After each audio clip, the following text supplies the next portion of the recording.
যদি সন্ধ্যায় কিছু হালকা খাবার খেতে চান তো বাড়িতে থাকা মাত্র 2টি উপকরণ দিয়ে আপনারা এই রেসিপিটা বানিয়ে দেখুন। এইটা বানানো এতটাই ইজি যে আপনারা 10 মিনিটেই বানিয়ে নিতে পারবেন, তাও আবার কোনো ঝামেলা ছাড়াই। তো চলুন বেশি দেরি না করে শুরু করছি আমার আজকের এই রেসিপিটি। হ্যালো ফ্রেন্ডস, আমি বিনু কুক উইথ বিনুতে আপনাদের সবাইকে স্বাগত। এই রেসিপিটা বানানোর জন্য সবার প্রথমে আমি এখানে নিয়েছি 3টে মিডিয়াম সাইজের সিদ্ধ আলু। এবার আমি আলুটাকে একটা গ্রেডের সাহায্যে গ্রেড করে নিচ্ছি। আমাদের এখানে সম্পূর্ণ আলু গ্রেড করে নেওয়া হয়ে গেছে। এবার আমি এদিকে নিয়েছি 5টা স্লাইস ব্রেড। এবার এই ব্রেড স্লাইসগুলোকে জলের মধ্যে ডিপ করে নিয়ে জলটাকে এইভাবে বের করে নেব। ব্রেড থেকে সম্পূর্ণ জল বের করে নেওয়া হয়ে গেলে ব্রেডটাকে আমি আলুর মধ্যে দিয়ে দিচ্ছি। এবার আমি এর মধ্যে অ্যাড করে দিচ্ছি স্বাদ মতো নুন, 1 চামচ চিলি ফ্লেক্স, বাইন্ডিংয়ের জন্য 3 চামচ কর্নফ্লাওয়ার, দিচ্ছি ধনেপাতা কুচি। এবার এই সব ইনগ্রিডিয়েন্টসগুলোকে ভালো করে মিশিয়ে নিতে হবে আর এটার একটা ডো রেডি করে নিতে হবে।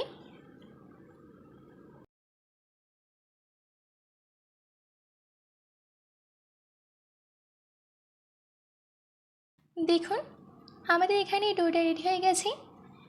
এবার আমি ডোটার একটা শেপ দিয়ে দেবো, তার জন্য আমি ডোটাকে রোল করে নিচ্ছি। তারপর এইভাবে চ্যাপটা করে নিতে হবে। বেশি পাতলা কিংবা মোটা করবেন না, মিডিয়াম থিকনেসের করবেন। এবার আমি এটার একটা ট্রায়াঙ্গেল শেপ দিয়ে দিচ্ছি। আমি ট্রায়াঙ্গেল শেপ দিচ্ছি, আপনারা চাইলে যে কোনো শেপই দিতে পারেন।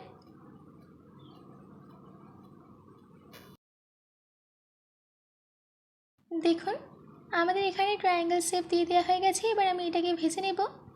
তাই জন্যে আমি মিডিয়াম ফ্লেমে তেল গরম করতে দিয়েছিলাম। তেল গরম হয়ে গেলে একে একে এইগুলোকে দিয়ে দিতে হবে।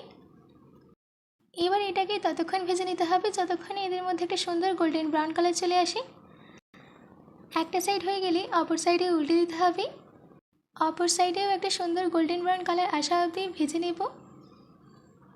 আপনাদের বাড়িতে যদি কোনো গেস্ট আসে তাহলে আপনারা আপনাদের গেস্টকে চায়ের সঙ্গে এই স্ন্যাক্সটা সার্ভ করতে পারেন। দেখুন আমাদের এখানে স্ন্যাক্সের মধ্যে একটা সুন্দর গোল্ডেন ব্রাউন কালার চলে এসেছে। এবার আমি এগুলোকে তেল থেকে তুলে নিয়ে একটা প্লেটে নামিয়ে নিচ্ছি। আমি এই স্ন্যাক্সটাকে সার্ভ করেছি টমেটো কেচাপের সঙ্গে।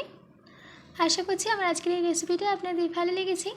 বাড়িতে এটি অবশ্যই ট্রাই করবেন ও কমেন্ট বক্সে কমেন্ট করে জানাতে একদম ভুলবেন না। তো আজকের মতো এইটুকু, আবার দেখা হচ্ছে অন্য কোনো রেসিপি নিয়ে। ভালো থাকবেন, সুস্থ থাকবেন।